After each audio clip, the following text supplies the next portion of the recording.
기본적으로 이제 도시 재생이라고 하는 것은 우선 재개발 재건축 뉴타운 사업과 가장 큰 차이점은 재개발 재건축 뉴타운 사업은 일단 물리적인 환경 개선에 초점을 맞추죠. 기존에 있던 거 없애버리고 더 이제 새로운 시설로 주로 이제 아파트가 많이 되겠습니다만은 이렇게 바꿔주는데 초점이 있는데 그 과정에서 현재 살고 있는 사람들은 재산권의 문제만 해결을 하는데 초점이 맞춰 있지 그 사람들이 다시 거기에 재정착하는 것은 그렇게 비중이 크지 않는 것 같아요. 그런데 이 도시 재생이라고 하는 것은 무엇보다 중요한 것은 현재 살고 있는 사람 또 현재 영업을 하고 있는 사람이 그 자리에서 더 좋은 환경에서 삶의 질을 누릴 수 있고 더 활성화된 거리에서 영업을 할 수 있도록 만들어준 게 있다. 그래서 현재 살고 있는 사람, 현재 영업하고 있는 사람에게 초점이 맞춰져 있다. 이게 재개발 재건축하고 근본적인 차이점인 것 같아요. 그러려면 단순히 물리적인 환경만 개선해도 될 일이 아니잖아요. 조금만 일자리라도 만들어줘야 되고 또 복지も이제 특히 주택지 다 이제 저소득자들 사는 데가 많기 때문에 복지 프로그램도 넣어줘야 되고 여러 가지 문화 프로그램도 넣어서 이제 문화적 활동, 또 문화적 정책성도 찾아주고 그러려면은 그 지역 사는 사람이 하나의 공동체가 이렇게 형성이 돼야 이제 스스로 그걸 이제 끌고 나갈 수 있는 힘이 생기기 때문에 공동체를 회복시켜주고 그러면서 이왕 이제 그런 환경을 바꾼다면 예를 들면 에너지를 적게 쓰는 구조로 바꿔준다든가 친환경적인 여러 가지 이제 공간 구조를 만들어주고 이런 것들이 이제 도시재생의 기본적인 뭐랄까 목표 내지 특성이 될 것 같습니다. 한 템포가 그래서 이제 제가 첫 번째 좀 강조드리고 싶은 것은 도시 재생이라고 하는 것은 시설보다는 사람에 초점을 맞춰야 된다. 이 말씀을 이제 먼저 강조를 해드립니다.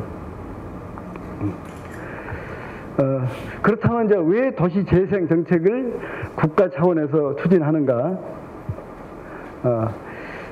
이제 기본적으로 도시가 성장하게 되면은 조금 전에 말씀드렸듯이 도시가 외연적으로 팽창을 하고 그 과정에서 기존 시가지가 쇠퇴하고 도심 공동화 현상이 생긴단 말이죠. 그런데 다체적으로 이 시점이 되게 되면은 크게 그 사회가 소위 산업사회에서 후기 산업사회로 이렇게 넘어가는 것 같아요.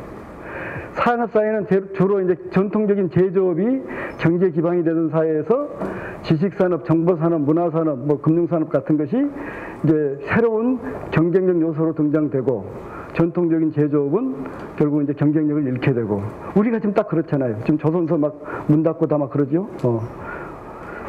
그런 시점이 되게 되는데 이제 그럴 때 이제 이 도시 재생을 통해서 새로운 경쟁력 있는 이런 요소들, 이런 기능들을 잘 담아주면 그 도시는 새로운 차원에서 발전해 가고 그 변화 과정에서 그걸 적응을 못하면 그 도시는 이제 완전히 쇠퇴를 해버리는 그래서 정말로 중요한 기로에 서 있는 것 같아요. 그래서 이 시점이 되게 되면은 도시 차원에서도 중요하지만 이게 정치적 이슈가 된단 말이죠. 선진사회 어디나 다 마찬가지예요. 그래서 국가 차원에서 그냥 외면할 수가 없게 되는 그런 상황이 이르면서 국가 차원의 도시재생 정책을 펴게 되는 것 같습니다. 도시재생법은 1913년도에 만들어서 이제 지금 거기 맞춰서 재생사업을 하고 해왔지만 그건 결국은 일종의 뭐 전주곡인 것 같아요. 지금까지 해왔던 것은.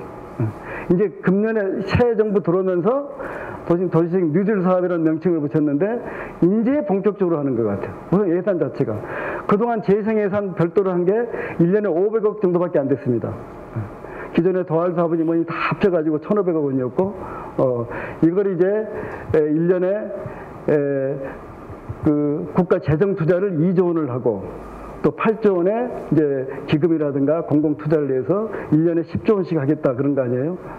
그래서 우리나라의 경우는 이제 금년부터 본격적으로 국가 차원의 재정 정책이 이제 시작된다 이렇게 볼 수 있을 것 같습니다.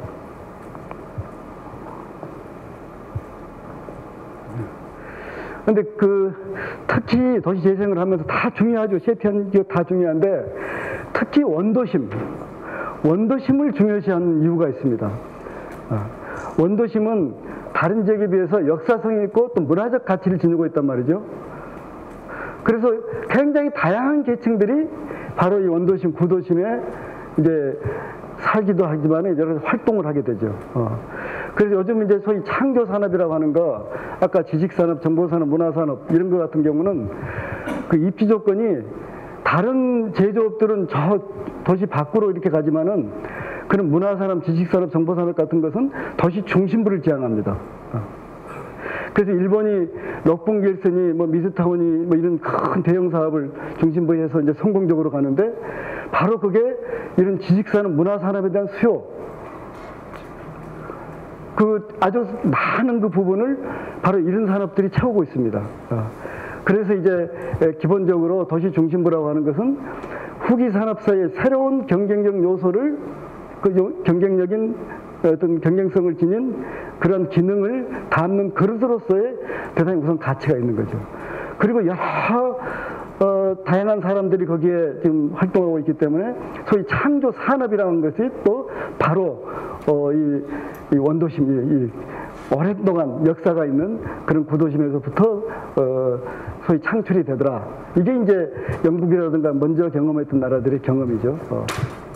그래서 이제 특히 원도심을 절대로 그대로 방치할 수가 없다 하는 겁니다.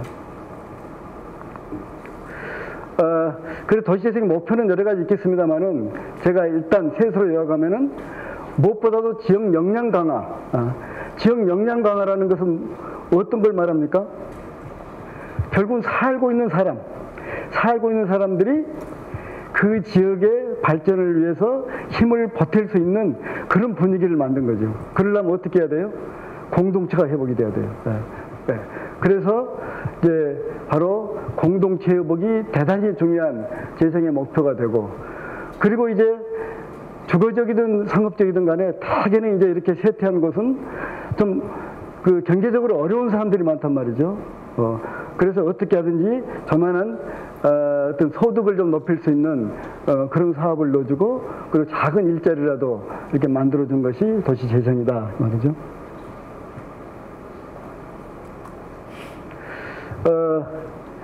요건 서울 성북구 삼성동이라는 데에 요 박하룡이란 분이 이 마을 기업으로 동네 목수를 이제 여기다가 세웠어요.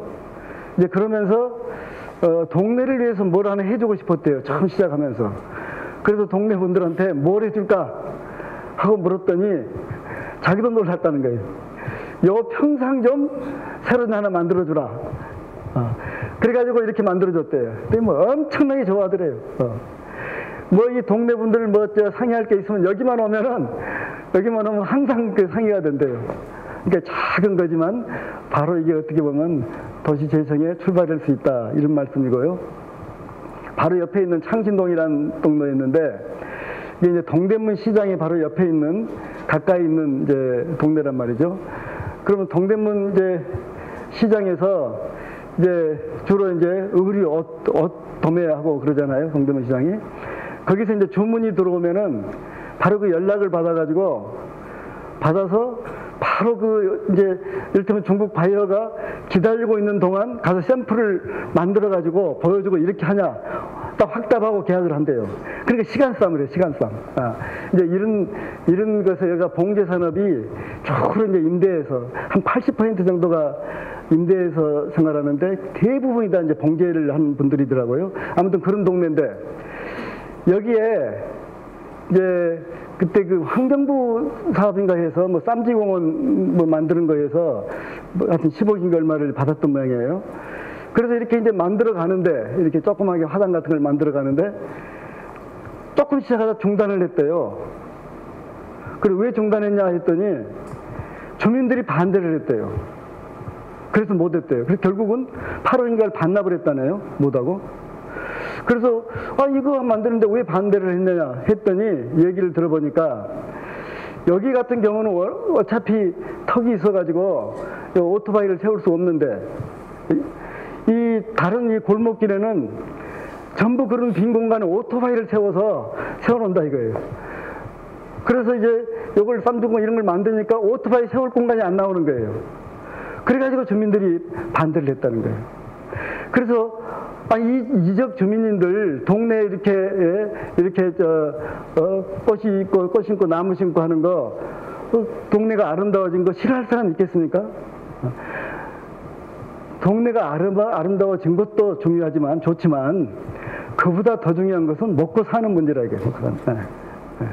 그래서 도시재생은 이제 다른 거 다 뭐 환경 개선도 다 중요하지만은 정말로 먹고 사는 문제, 조그마한 일자리, 조그마한 이제 마을 개발 하나 만들어주고 뭐 이런 것이 무엇보다 중요하다 하는 것을 이제 이걸 통해서 느끼게 만듭니다.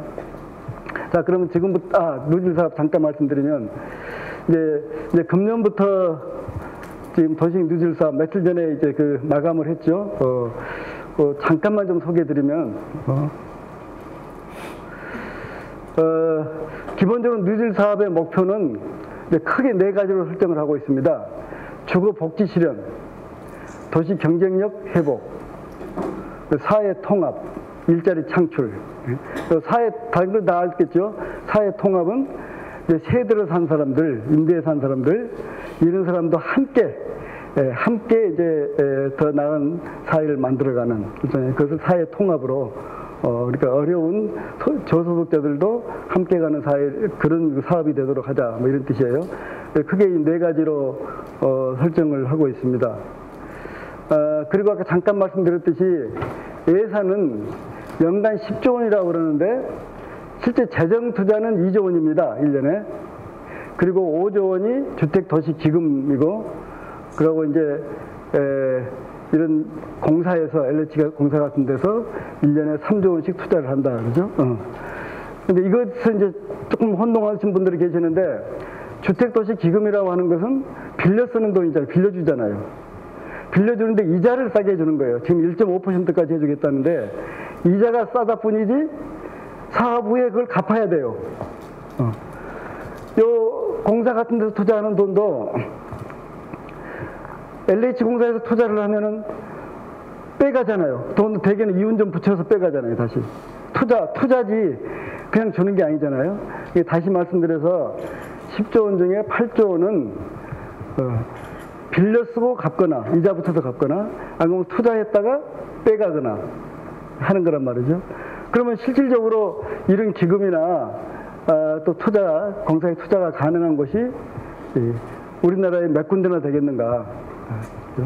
그래서 처음에 이게 딱 발표됐을 때 많이 우려를 했었죠. 이거 완전히 서울이라든가 아주 대도시 일부 지역만 대상이 되고 나머지 지역은 정말 어려운 데는 소외되는 거 아니냐 우려를 했는데 다행히 지금 정부가 특히 이제 국토부 쪽에서 중심이 돼가지고 이 재정 투자 중심으로 사업을 펴고 요 기금 사용이나 공사의 투자는 개별 사업으로 각 지자체가 그런 사업이 있을 때 같이 추가해서 얹히는 것으로 이렇게 해서 처음에 우려의 상당 부분은 해소된 것 같습니다.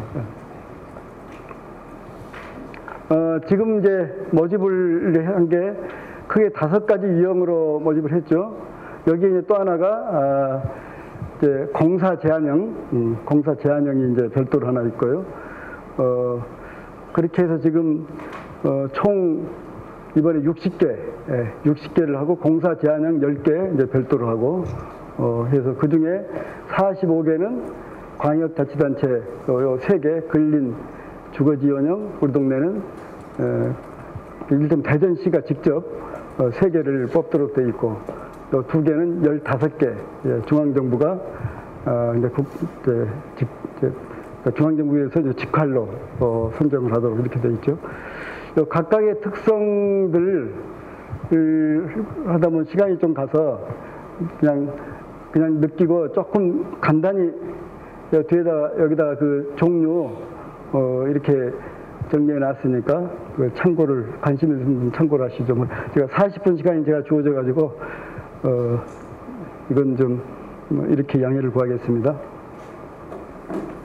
그럼 지금부터 이제 창원에서 제가 3년 동안 2011년 3월부터 2014년까지 이제 3년 동안 국가 R&D 시범 사업을 했던 그 경험을 좀 말씀드리겠습니다. 요 시범 사업은, R&D 사업은 굉장히 큰 사업이었어요. R&D 연구비로 그때 1,000억이 넘었으니까, 나중에 이명박 대통령 들어오면서 675억 원으로 그것도 또 감해버리더라고요. 그런데 아무튼 최종적으로는 675억이 냈지만 출발은 1,100억 원으로 출발했습니다. 8년 동안 하는 건데, 앞에 5년 동안은 핵 기술 개발을 하고, 이 개발한 여러 가지 기법들을 직접 현장에 적용을 해서 이제 그 보완할 거 보완을 해가지고 이제 우리가 매뉴얼을 만들어서 국토부로 넘겨주면 국토부가 이제 전 지자체에 배포를 하는, 아마 대전시도 뭐 받았을 겁니다.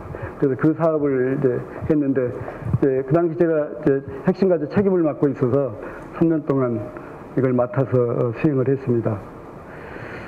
여기는 이제 주거지역하고 상가지구하고 양쪽이 모두 5만 평이 조금씩 안 되는 그런 규모였습니다.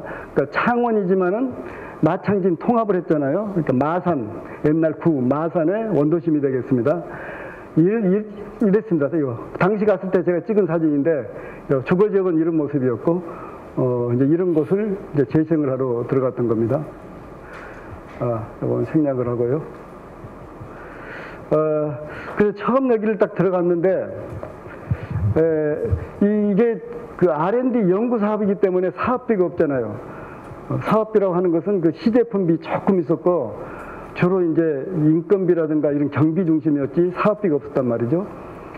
그러니까 사업비가 없다는 걸 많이 알고서 사실은 유치를 했는데, 막상 이 사업을 유치하고 나니까 이제 사업비가 없다 그러니까 창원시부터가 아주 냉담했습니다. 사업비가 없이 뭐 하느냐. 일종의 정치적으로 이거 땄다. 이건 이제 목적 달성은 이제 했고, 뭐 하여튼 그랬었습니다. 그래서 하려면 이제 상인들 또 주민들하고 같이 해야 되는데, 그래서 제가 이제 상가지구 이제 상인의 사무실을 찾아갔어요. 이제 같이 이 사업을 진행하자 찾아갔는데, 거기도 똑같아요. 자기들도 같이 참여해서 유치하면서 사업비 없는 거 많이 알고 있으면서 이제 다시 사업비를 물어보고 사업비는 없다 하니까 그런 필요 없다. 정말로 그러더라고요. 뭐하러 왔는겨? 그래서 우리가 이렇게 연구한 것을 여기다 적용하면서 여러분들을 좀 지원해 주려고 왔습니다. 교수님들이 사업비도 없이 뭐 지원해요? 우리 상가지구는 우리 상인들이 더 잘합니다. 우리 필요 없습니다. 돌아가 있어. 정말 대놓고 그러더라고요. 정말 개인적으로 업무로 갔으면은 그냥 딱 돌아서 나오고 싶을 만큼 오장육부를 아주 다 긁어놓는데, 근데 그래가지고 제가 이제 그러고 이제 작전상 후퇴를 하고 또 다시 찾아가고 뭐 한 2시간 있지만 저는 10분도 말 못하고 그냥 계속 얘기만 듣고 뭐 이렇게 한 서너 차례 하면서 이제 서서히 이제 대화를 이제 하기 시작했는데, 그래서 거기서 그랬죠. 실질적으로 우리가 쓸 수 있는 돈을 가지고 이 상인분들이 관심을 끌 수 있는 게 뭘까 해서 생각이 됐던 것이, 일단 상가 지도를 한번 만들어 보자 해가지고 이제 상의를 했죠. 자원 발굴을 쭉 하고 한 지도를 만들고, 그리고 각 상점들 하나하나를 다 소개하는 이런 지도를 만들어서 곳곳에 이렇게 홍보를 해주겠다. 이건 자기들한테 도움이 되잖아요. 그러니까 이제 관심을 갖고 여기 이제 참여해서 같이 이제 뭐 각 집마다 이제 쭉 뭐 그 업종 같은 것도 하고 뭐 발굴도 해주고 뭐 이렇게 해서 그 어려웠던 처음 이제 이 출발을 이제 하게 됩니다. 주거지역도 마찬가지예요. 이제 이런 곳인데 이런 곳에 사업비도 없이 어떻게 재생사업을 합니까? 그래서 이제 국리를 쭉 해다가 쭉 이제 협의를 했다가 여기가 노산동이라는 곳인데 그 노산 이은상 선생이 태어난 곳이에요. 그 내놀던 뒷동산 이렇게 바뀌었어요. 그 뒷동산이 이 달동네가 됐어요. 그리고 여기 김춘수 선생의 그 꽃을 이 지역에서 그 교사 생활하면서 또 발표를 했더라고요. 그런 문학 작품이 많더라고요. 그래서 그 문학 작품에 나온 꽃을 여기다 심자. 그래서 꽃동네를 만들자. 그리고 문학 작품과 연계한 스토리텔링, 이야기거리를 만들고, 그리고 그 꽃을 따가지고 제품 만들어 파는 마을 기업을 설립을 하자. 이렇게 된 거예요. 그래서 이 정도면 해볼만 하겠다 싶어가지고, 그래가지고 찾아가서 이제 쭉 연락해서 이제 주민분들을 모았죠. 주로 이제 노인분들이 좀 독거노인도 아주 많았고, 쭉 모여놓고 쭉 설명을 했더니, 그걸 다 듣고 나서 첫 반응이 뭔지 알아요? 교수님, 꽃 같은 소리 하시네요. 그게 첫 마디였습니다. 지금 먹고 살기 바쁘고 지붕에 비가 새는데 무슨 그런 한가로운 소리를 하느냐. 때려치라. 더 이상 얘기를 할 수 없는 분위기 되더라고요. 그래서 작전사도 후퇴. 그리고 돌아와서 생각을 했죠. 이게 어떻게 접근할까. 그런데 지붕에 비가 샌다. 이게 남아있어서 우리가 우리 돈으로 한두 채 지붕을 좀, 집수리를 좀 해주자. 우리 시제품비로. 해가지고, 이제, 집수리를 한 거예요. 그래서 비센 집 두 집을 이제 고쳐, 산 집에 한 200여만 원씩 자원봉사자들 모으고 뭐 해가지고, 해줬더니 양쪽 다 그 독거노인 그 할머니들이었었는데, 그것도 그렇죠. 그쪽에서 여러분들이 제일 심한 곳 두 집, 여러분들이 선정해 주라 했더니 두 집을 선정해 주더라고요. 이 집수리 해주고 나니까 그 두 할머니가 완전히 홍보대사가 돼가지고 동네 분위기를 바꿔버리더라고요. 아이고 이제 살 것 같아. 선상님들이 와갖고 이러면서 이제 동네 분위기가 조금 이제 풀려가지고 이제 마을 기업을 진행을 하게 되죠. 그 두 집이 마산의 미래에서 마을의 홈파트너 1호점, 2호점에서 이게 당시 이제 국토부 장관까지 다녀가고 뭐 그랬던 것입니다. 그래 될만하니까 뭐가 이제 마을 기업도 설립이 될만하니까 주민들 간에 이 소위 언짢은 얘기들이 오고 가요. 알고 봤더니 여기를 재개발을 추진하려고 했던 모양이에요. 그래서 이제 동의서를 받는데 딱 절반 받았대요. 뭐 50점 몇 %인가 딱 절반 받았대요. 그러니까 찬성한 사람 절반, 반대한 사람 절반 그랬던 모양이에요. 이 재생에 참여한 사람들은 재개발을 다 반대했던 사람들이었어요. 그래서 처음에는 재개발을 추진했던 사람들이 뭐 해봐라, 또 사업비도 없다는데 해봐라 했는데 마을기업도 만들고 보면 되는 것 같으니까 조금 불안감이 있었던가 봐요. 이대로 가다가는 재개발을 정말 못하겠구나. 그래가지고 이제 재개발한 사람들이 시비를 걸기 시작하고 뭐 이러면서 이제 아주 좀 어려워졌었는데, 물론 제가 가서 이제 해명대 드리고 막 했습니다만은, 그럴 때 재생이 더 좋습니다. 이러면 제 멱살도 이제 또 잡겠죠. 그래서 이제 그냥 정말 오해만 풀어드리고 이렇게 이제 결국은 이건 시간이 해결해 줄 것이다 라고 했는데, 그 결과는 뒤에서 제가 말씀드릴게요. 자, 또 하나는 이 부림시장이라고 하는 굉장히 큰 시장이에요. 이 부산을 제외하고는 영남에서 제일 큰 시장이었대요. 이 부림시장이, 마산 부림시장이. 이 동 큰 일동인데 한 동, 2층도 아니에요. 1층이에요. 이렇게 다 문 닫았어요. 전체 점포의 80%가 문 닫았어요. 입구 부분 빼놓고는. 이런데 우리가 갔을 때 이미 10년이 넘었대요. 문 닫은 지가. 그러니까 시에서는 막 골치 아프죠. 다 점포 주인들이 있잖아요. 이 사람들 관리비까지 다 내고, 관리비는 또 낸다네요. 이렇게 이러고 있어도. 그러니까 계속 이제 정치적 압력은 받는데 어떻게 손을 댈 수도 없고 이런 것이었는데, 이걸 제가 한번 이걸 재생을 한번 해보자 라고 얘기를 이제 했더니, 일단 시에서 교수님 그거 안 됩니다 하고 그 담당자가 정말로 아주 심각하게 얘기를 하더라고요. 그래도 한번 해봅시다 해가지고 이제 점포주들을 만났어요. 근데 또 이 상인 조직이 그대로 있더라고요. 그 대표들을 만나서 제가 임대료 협상을 했죠. 만약에 여러분들이 낮은 임대료를 아주 장기적으로 보장해 주면은 여기에다가 공예인들을 유치해서 공예 창작센터를 만들어 보겠다 했더니 좋아라 하죠. 10년 이상 문 닫았는데 뭐 한다고 하니까 저희들이 협의해서 임대료 그 얘기하겠습니다 하더라고요. 한 2, 3일 지났는데 연락이 왔어요. 그래서 어떻게 했습니까 했더니 2년 동안 평당 10,000원씩 받겠습니다. 그럼 2년 이후에는 어떻게 할 겁니까? 그때 협의를 해서 조정하겠습니다. 그런데 좀 여기서 뭐가 좀 되는 것 같아서 뭐 이제 리모델링해서 뭐 되는데 임대료 올려달라 해가지고 임대료 감당 못해서 공예인들 다시 보따리에서 나가면 어떻게 합니까? 어차피 그래서는 안 될 일이니까 그러려면 시작도 나는 않겠습니다. 하려면은 더 장기간 보장을 해줘야 됩니다 하고 해서 그때부터 기싸움이 시작돼가지고 한 4차례 만났는데 계속 많은 사람은 이제 제 얘기에 동의하는데 꼭 몇 사람이 그냥 절대 안 된다 하는 사람들이 있더라고요. 그래서 사실은 제가 정말로 정중하게 어차피 그래서는 될 일이 아니니까 여기는 포기하겠습니다. 다른 데 알아보겠습니다. 그동안 참 결례 많았습니다 하고 점잖게 인사하고 나왔죠. 물론 이제 거기서 그 속에는 좀 전략도 들어있었지만 근데 며칠 후에 연락이 왔어요. 자기들이 비상총회를 해가지고 이제 새로 결정을 했다고요. 그런데 얘기 들어보니까 비상총회 하는데 어느 분이 그랬대요. 일어나서 우리가 10년 이상 임대료 한 푼을 못 받고 그러고 지내왔고 앞으로도 지금 어떻게 도저히 이 방법이 없는데 우리가 이렇게 우리 욕심만 채워서 되겠느냐 하고 이제 누가 분위기를 잡았던 모양이에요. 그래가지고 최종적으로 이걸 리모델링하고 처음 정착하는 2년 동안은 임대료 무료로 하고 2년 후부터 8년 동안 평당 2만 원씩으로 책정을 하고 매년 한국은행 도매물가 지수에 맞춰서 조정한다. 이렇게 해서 그럼 그런 조건이면 좋다. 좋다. 이렇게 해서 이제 진행된 건 뒤에서 말씀드릴게요. 또 하나요. 우리 과장님도 계시고 그러는데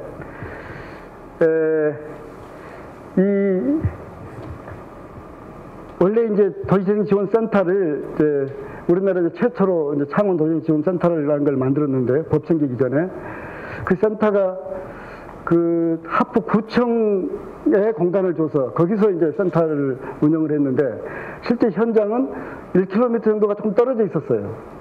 그러면 주민들하고 계속 상인들하고 같이 늘 만나고 뭐 이렇게 협의도 하고 해야 되는데 1km 이상을 왔다 갔다 해야 되잖아요. 그래서 실제 현장에다가 현장 실험실을 만들자.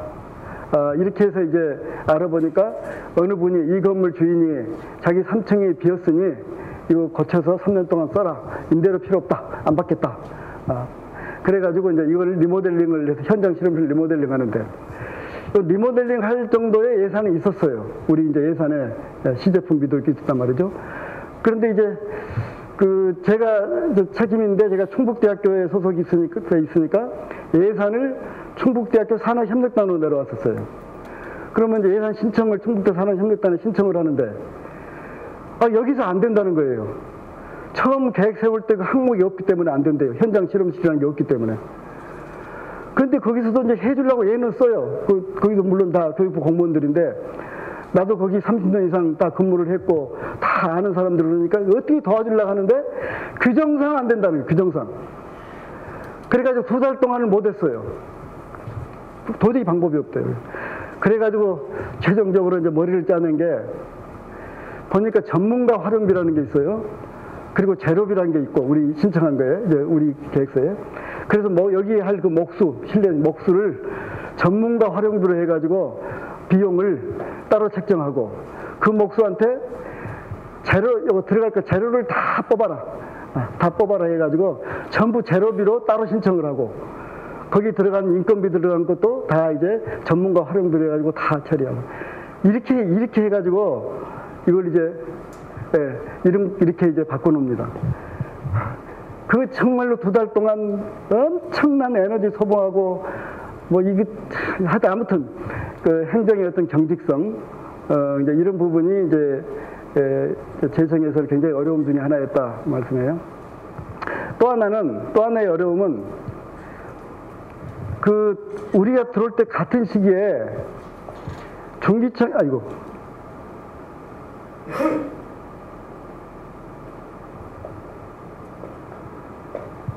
미안합니다.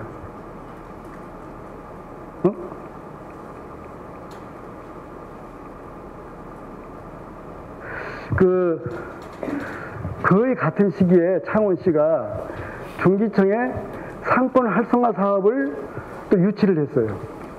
그런데 여기는 예산이 사업비가 100억 원 이상 사업비가 있더라고요. 상권 활성화 사업은. 이제 그런 상태인데 대상 지역이 같아요. 똑같이 창동, 오동동 한 조금만 좀 다르고 거의 다 같아요. 같은 곳에 두 개 사업이 들어온 거예요. 그런데 내용도 보니까 또 주말 상설문화, 상인 역량 강화 사업, 뭐 탐방 프로그램 뭐 해서 똑같은 프로그램이 많아요. 거기도 이제 그 지역을 활성화시키는 거니까 목적이 같으니까. 그런데 같은 지역에, 지역이 같으니까 사람도 같잖아요. 상인들. 여기서 무슨 탐방한 프로그램, 여기서 뭐 한다, 여기서 교육한다, 뭐, 얼마나 혼란스럽겠어요. 그래서 같이 하자, 함께. 네, 함께 하자. 해서 여기는 이제 타운 매니저라는 게 이제 임명이 되는데, 타운 매니저가 임명이 되길래 같이 하자라고 했더니, 그분도 좋습니다. 같이 합시다. 이렇게 이제 합의가 됐어요. 그래서 이거 같이 하겠다 하고 이제 시에 얘기하니까, 시에서 안 된대요.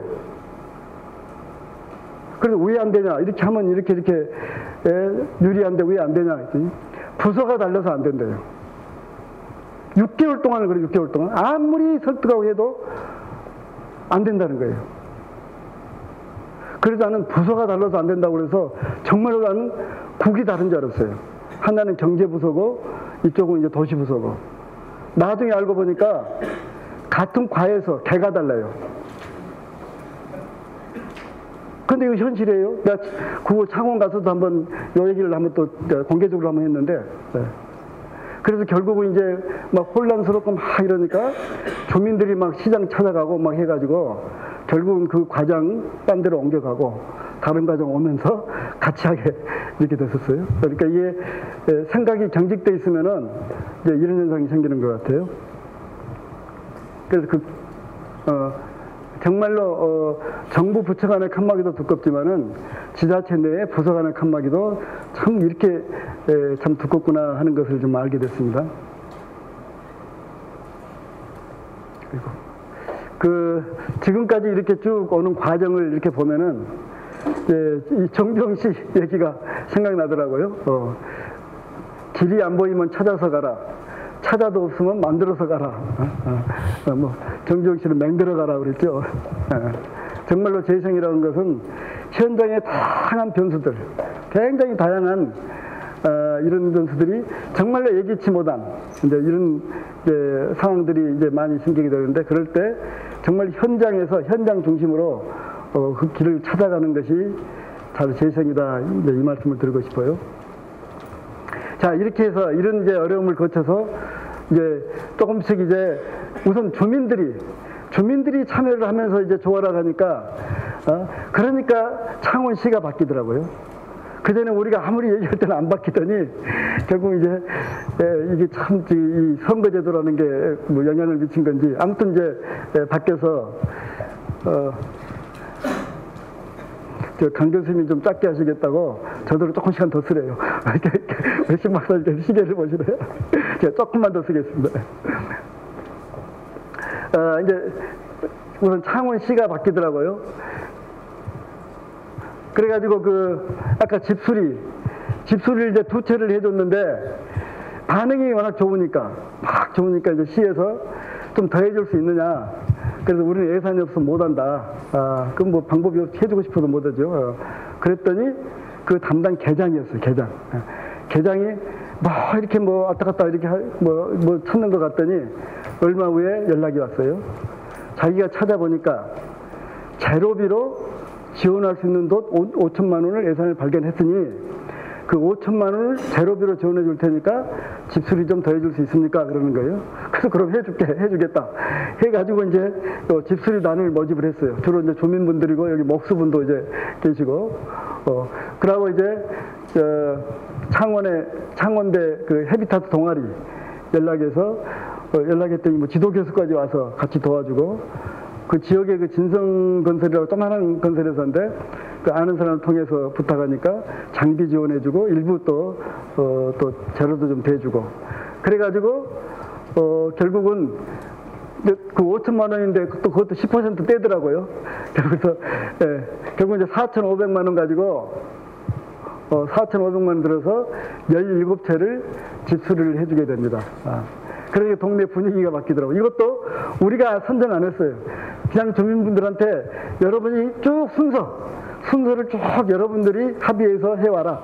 그래가지고 그 순서대로 쭉 예산된 것만큼 했죠. 처음에 2개 해주고 17개 하고 해서 19개 해주고 나니까 동네 분위기가 많이 이제 바뀌게 됐습니다. 그리고 아까 이제 요 불인시장 이렇게 이제 합의를 봤잖아요. 이제 구두로 합의를 봤는데 몇 년 후에 또 사람 바뀌고 뭐 하면 딴소리 하면 안 되잖아요. 그래서 이걸 전부 변호사 사무실 가가지고 다 이제 위탁 계약서에서 그 10년 동안 임대료 이렇게 한다. 한 사람 한꺼번에 이게 모아서 받은 게 아니고 한 사람 다 해서 87개 점포하고 전부 계약을 해서 변호사의 법적인 이제 효력이 있도록 다 했습니다. 이걸 딱 가지고 확보하고서 창원 공예인협회, 창원시 공예인협회하고 협의를 했죠. 그랬더니 이 조건이면은 저희들이 책임지고 1인 창조기업 30개를 유치하겠습니다. 이렇게 협약을 한 거예요. 자, 여기까지는 잘 됐는데 조금은 리모델링을 해줘야 되잖아요. 예산이 하나도 없어요. 근데 일 저지른 거예요. 여기까지. 협약까지 하고. 저는 그때 생각했죠. 창원시에 1차 부탁을 하고 만약에 창원시에서 못 해준다면은 문체부에 응모하려고 그랬어요. 이 정도 프로그램은 저는 된다고 봤거든요. 문체부든 안 그러면 중기청이든. 그런데 이제 처음에 담당 직원이 결제를 하러 가면서 굉장히 조심스럽게 갔는데 딱 시장이 보더니 깜짝 놀라면서 딱 보니까 이미 변호사 사무실가 다 그 법적인 계약까지 다 해놓고 공예인협회에서 다 하겠다고 하고 될 것 같단 말이죠. 그러니까 얼마 들어? 5억 듭니다. 그 자리에서 예비 편성에 그 자리에서 그러더래요. 근데 막상 하려고 보니까 너무 낡아가지고 안전 장치 이게 도저히 5억 가지고는 안 됐어요. 그래서 또 아주 힘들게 해서 또 찾아 올라가니까 시장이 얼마 더 들어? 5억 더 듭니다. 추가해. 시장은 벌써 알고 있었던 거예요. 그거 하는데 10억 정도는 든다는 거예요. 그래가지고 이제 그거 가지고 리모델링을 이제 하게 됩니다. 그 결과는 뒤에서 제가 말씀드릴게요.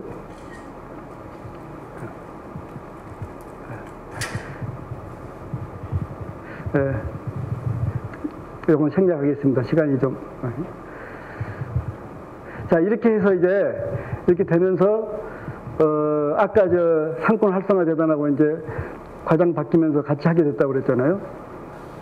같이 하면서 같이 하니까 당연히 탄력을 받죠. 우리는 프로그램 다 미리 5년 동안 만들었었고 주민 조직화 다 했고 다 상인분들이에요. 이분들이 다 자원봉사 다 하고 나서고 그리고 상권 활성화 재단은 돈이 있고 그러니까 이런 텐트 비고 비용 같은 것은 거기서 딱 되고 같이 하니까 그냥 시너지 효과가 나오죠. 교육도 우리는 교육 프로그램 다 5년 동안 만들어 왔단 말이죠. 아주 활기찬 교육이 될 수밖에 없죠. 그러니까 이 성과가 양쪽 다 성과가 난 거예요. 우리도 그때 1등을 하고 거기도 1등을 하고 그래서 이제 중기청에서 창원이 왜 이렇게 상권 활성화 사업이 잘 되냐 알아봤더니 재생사업하고 같이 했더니 이렇게 잘 되더라. 그래서 그 다음에 내 얘기 들어보니까 그러면 앞으로 상권 활성화 사업은 도시재생사업하고 연계해서 하는 걸로 시기도 좀 맞춰보자. 이런 논의까지 있었다는 거예요.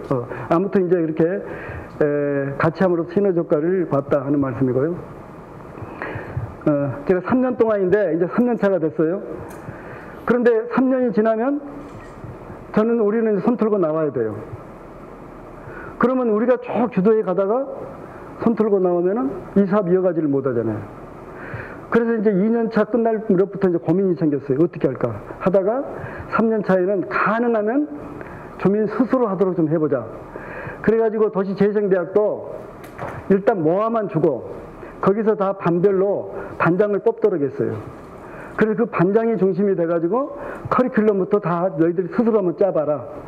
그리고 그 분야 초빙하고 싶은 사람도 직접 한번 해봐라. 그리고 만약에 어려움이 있으면은 얘기를 하면 도와주겠다. 이렇게만 한 거예요. 처음에는 좀 걱정을 했는데 정말로 생각 이상으로 잘했어요. 그 안에서 전부 인터넷 들어가가지고 전부 찾아내고 해가지고 아주 그 전문가도 쫙쫙 뽑아내가지고 아주 정말 잘했었어요. 그래서 이제 이분들이 대체적으로 이제 자기들이 커리큘럼 한 게 자원조사부터 하겠다. 이런 반이 많이 나오더라고요. 그래서 직접 상인분들이에요. 자원조사를 직접 쭉 돌면서 하고 어느 팀은 한 골목을 직접 한번 잡아서 명품거리를 한번 정말 시범사업을 한번 해보겠다. 뭐 해가지고 쭉 의견 모아가면서 직접 이렇게 이제 한 팀도 나오고 또 이제 해설사 해설사반을 해서 탐방 프로그램하고 뭐 이렇게 한 팀도 나오고 그리고 이 팀도 이제 자원조사 팀인데 아까 그 처음 갔을 때 그 상인회에서 제 5장 6부를 다 긁어놨던 사람이 이 사람이에요. 인상부터가 만만치 않죠. 네, 네. 이 사람이 첫 1년 동안은 거들떠도 안 보더라고요. 그러더니 이제 2년차 되면서 조금씩 관심을 갖더니 3년 차에는 도시재생대학, 상인대학에 이 사람이 신청을 했어요. 그래가지고 이제 반장을 뽑는데 반장으로 또 뽑혔어요. 이분이. 그래가지고 이제 자원조사, 저한테 그러는 거예요. 우리 반은 이번 학기에 우리 동네 자원조사를 하겠습니다. 그래서 한번 해보세요.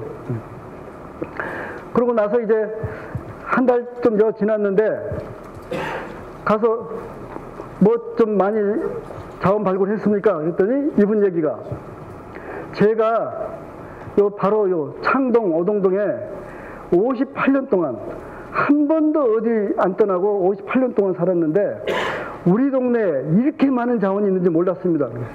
그래서 무슨 자원을 이렇게 많이 찾았습니까? 했더니 좀 봅시다. 아이고 없네. 아이고 미안해요. 여기도 편집했어야 되는데. 했더니 양조당 원래 이제 큰 양조당 굴뚝이 있는데 이게 이미 우리 갔을 때 벌써 오래전에 문 닫은 양조장이었거든요.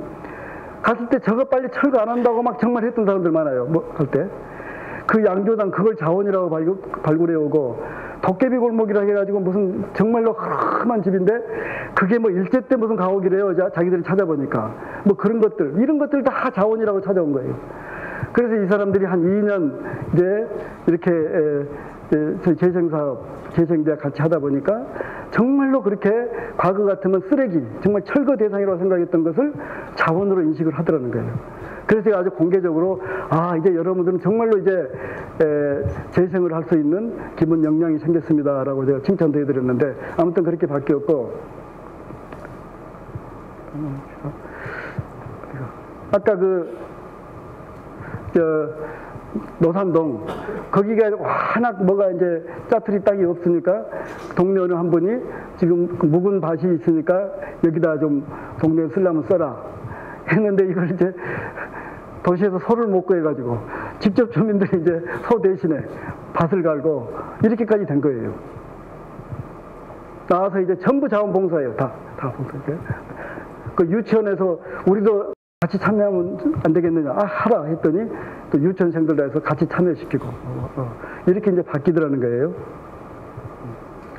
같이 이제 따서 차도 만들고 비누도 만들고 뭐 양초도 만들고 이렇게 다 자원봉사 다 한 푼 뭐 안 받고 했습니다. 직접 가서 이제 프리마켓 가서 판매까지 가서 하는 이렇게 이제 그 냉담했던 주민들이 이렇게 바뀌더라고요. 여분이 바로 재개발 추진위원장이었어요. 재개발. 그래서 그때 그 문제를 막 일으켰을 때 제일 그 핵심에 있던 분이었어요. 이분이 이제 좀 시간이 지나서 3년 가까이, 2년 좀 넘은 그 근처쯤 됐는데, 자기도 재개발에 참여하겠다. 이러고 나서가지고, 이제 첫 번째 한 분이 임기가 2년이 끝났단 말이죠. 그 재생추진위원장이 되겠다고 출마해가지고 재생추진위원장이 됐어요. 그러니까 지역 언론에서도 막 인터뷰하고 재개발 추진위원장이 갑자기 이제 재생추진위원장이 되니까 이쯤 되니까 이제 재개발 얘기는 아예 나오지도 않고 전부 이제 재생으로 이렇게 바뀌게 되죠. 그러니까 거리가 달라져요. 이런 거리가 정말 여기 이제 우범지대였어요. 여기가 이제 이렇게 바뀌고 이런 것이 아까 리모델링 했던데 이렇게 이제 바뀌었어요. 이런 거리가 이런 거리로 바뀌었어요. 아까 그 허름한 동네가 점점 이렇게 해서 이렇게 이제 바뀌어갔어요. 그리고 여기도 이제 명품거리 만든다는 것도 이제 원래 이런 거리인데 이렇게 지금 좀 막 바꿔 가다가 이제 제가 3년이 돼가지고 끝났는데 이게 좀 아쉬워요. 좀 마무리하고 싶었었는데. 그러니까 이제 전국에서 견학을 아주 많이 왔습니다. 우리 하고 있는 동안도 엄청나게 견학이 와가지고 정말로 요 업무에 지장이 있을 만큼 그렇게 좀 전국에서 많이 찾아왔습니다. 그리고 뭐 중고등학생부터 대학생까지 뭐 다 이렇게 와서 또 예술가를 유치시켜 놓으니까 이 사람들이 뭐 이렇게 완전히 막 거리를 바꿔놓더라고요. 그냥 모니터링을 했죠. 주요 지점들의 그 통행자 숫자를 보니까 평일에는 2년간 88% 증가였고 주말에 50% 정도 증가요. 그래서 이것을 조금 더 늘었대요. 최근에도 가보니까. 그러니까 줄지 않고 지금 는 상태에서 조금 더 지금 나가고 있더라고요. 빈 점포 수가 당시 두 동에서 275개였는데 87개로 줄고 신규 창업들 다 창업 종류별로 다 제가 매핑을 해놨습니다. 자료는 따로 못 드렸죠. 제가 그 파일을 저기 보내놨으니까 필요한 사람들 다 받아가도록 그렇게 하십시오. 자, 이렇게 해서 어느 큰 강당에서 한번 제가 발표를 했는데, 그러니까 어느 한 분이 딱 끝나자마자 벌떡 손을 들면서 교수님, 교수님 생각에 창원 도시재생 성공했다고 생각합니까? 이러는 거예요. 그래서 제가 대답을 성공했냐 안 했냐는 10년 후에 얘기합시다. 이렇게 제가 대답을 했습니다. 되는 듯 가다가 다시 원점으로 돌아간 사례가 너무나 많아요. 특히 이렇게 외부에서 예산이 투여돼서 한 사업, 예산이 끊기고 나면은 더 이상 가지 못하다가 시지부지 하다가 그냥 다시 사라져버리는 이런 경우가 너무 많아서 적어도 10년 이상 계속 더 나아져 갈 때 성공했다고 얘기하자라고 했습니다. 그리고 이제 이걸 TV 사업을 이제 마무리를 하는 단계에서 그래서 우리가 끝난 후에 주민 스스로 좀 이어갈 수 있는, 끌고 갈 수 있는 자립 기반을 어떻게 만들 것인가. 그리고 딱 이 5만 평 여기인데 이 지역에서 주변 지역을 어떻게 확산시킬 수 있는 방법은 없는가. 이런 이제 고민을 이제 하게 됩니다. 그래서 이제 상인회에서 같이 협조적으로 해왔지만은 우리가 끝난 후에 상인회 스스로가 이 사업을 끌고 갈 수 있는 동력은 안 보였었어요. 그래서 이제 그 재생대학을 하면서 각 반에서 반장들을 중심으로 이제 따로 조직을 만들게 했어요. 그랬더니 또 거창하게 모여가지고 골포공화국이라고 이제 국가를 하나 건립하더라고요. 옛날에 골포가 그 지명이래요. 이 지역의 옛 지명이래요. 그래가지고 이제 이 사람들이 중심이 돼서 나중에 이제 사단법인체까지 이제 만들어 지금도 유지는 되고 있습니다. 그리고 이제 주거지의 경우는 이 마을 기업을 좀 안정되게 운영해서 그 수입이 나오면 그 수입을 가지고 좀 재생을 할 수 있는 이런 시스템을 좀 만들어주고 싶다 해서 이제 소위 북카페까지 만들어가지고 이제 판매까지 할 수 있도록 이렇게 이제 일단 노력을 했죠. 그리고 이제 마을 기업에서 나온 수익금은 그게 10,000원이든 20,000원이든 일단 수익금이 나오면 무조건 50%는 마을 기금으로 재생 기금으로 떼낸다. 그 나머지 50% 가지고 뭐 수고비도 주고 교통비도 준다. 이렇게 합의를 하고 이것을 아예 정반에다가 놓도록 했죠. 항상 구두로 해놓으면은 또 나중 지나면 또 사람 바뀌면 또 달라지잖아요. 뭔가 저는 이제 시스템을 만들려고 이제 노력을 했죠.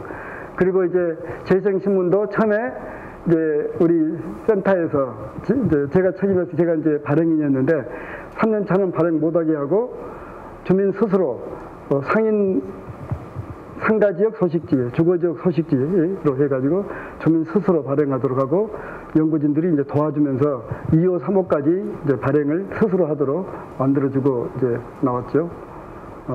그리고 이제 창원시 재생 조례할 때 기본적으로 시 차원에서 시장이 바뀌더라도 계속 지원할 수 있는 시스템을 이제 만들어 줬었고요. 그리고 이제 각 사업별로 주민 스스로 본인들이 할 수 있는 것들 주민 협약을 맺어가지고 각 사업별로 쭉 이제 협약을 맺었습니다. 그러고 나서 이제 2014년 4월에 저는 이제 끝났어요. 끝나고 난 다음에 스스로 어떻게 되고 있나 관심이 많잖아요.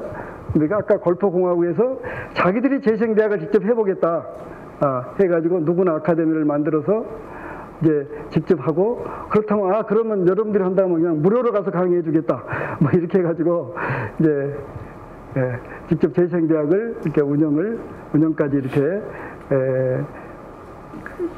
바로 우리가 나온 이후에 이제 했었고, 아까 부림시장 창작공예촌이 협동조합을 만들어가지고 이런 이제 수업 아카데미 교육 프로그램도 운영하고 프리마켓도 스스로 운영을 하고 또 축제에도 홍보부스에서 참여를 하고 또 공예축제를 자기들이 별도로 또 내고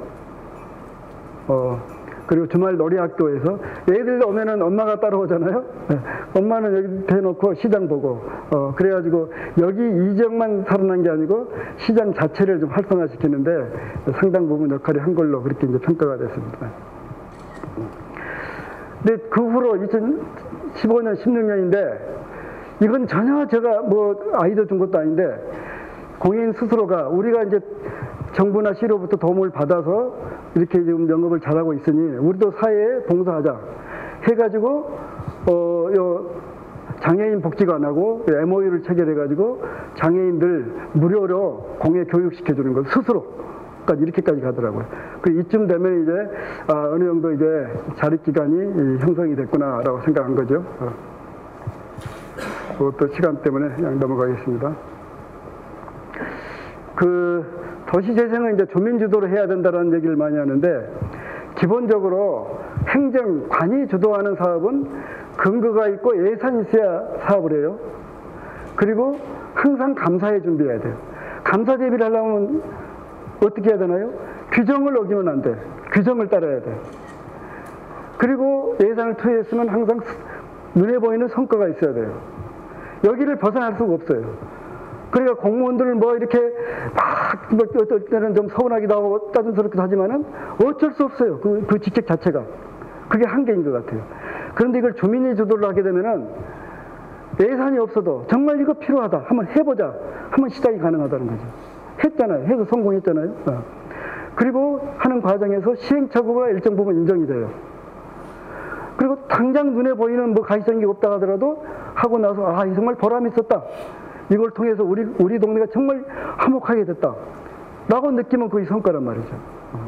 그래서 기본적으로 관이 주도한 것하고 주민이 주도한 것은 이 사업의 이 레벨, 이 디멘션이, 차원이 다르다. 이걸 이제 우리가 서로 인정을 해야 될 것 같아요. 자, 그 주민주도 재생이란 게 뭐냐 해서 재생대학 열심히 했어요. 열심히 해서 다 잘 주민이랑 같이 했는데 저 공공 지원이 국가에서 지원해준 그 기간이 딱 끝났어요. 3년이고 4년이고 지원이 끊기고 나니까 그 사업이 여기까지 못하더라 하면은 그동안은 그 사업은 관주도였다. 이렇게 정의할 수밖에 없는 거죠. 주민주도 사업이라는 것은 이 사업을 하는 과정에서 주민들의 노력과 땀이 배어 있어야 돼요. 그 안에.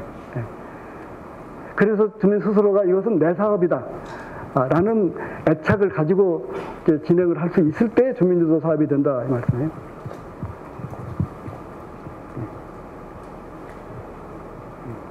자, 이제 소위 지속가능한 재생, 이제 우리는 지속가능한 재생을 논할 때가 된 것 같아요.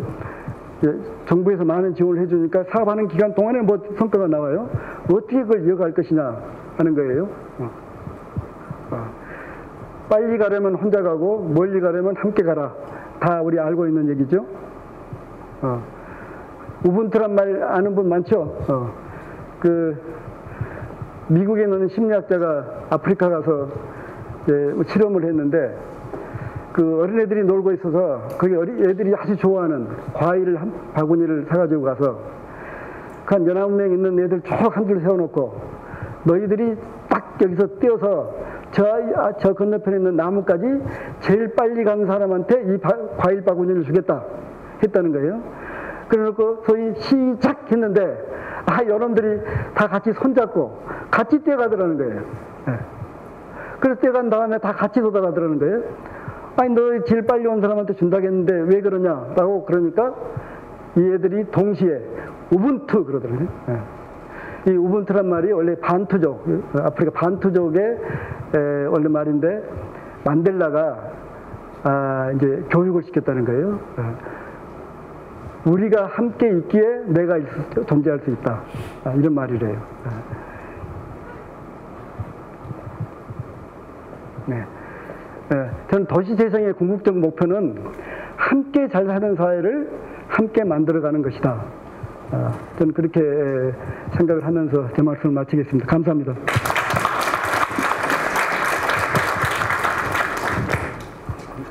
예, 감사합니다. 여러분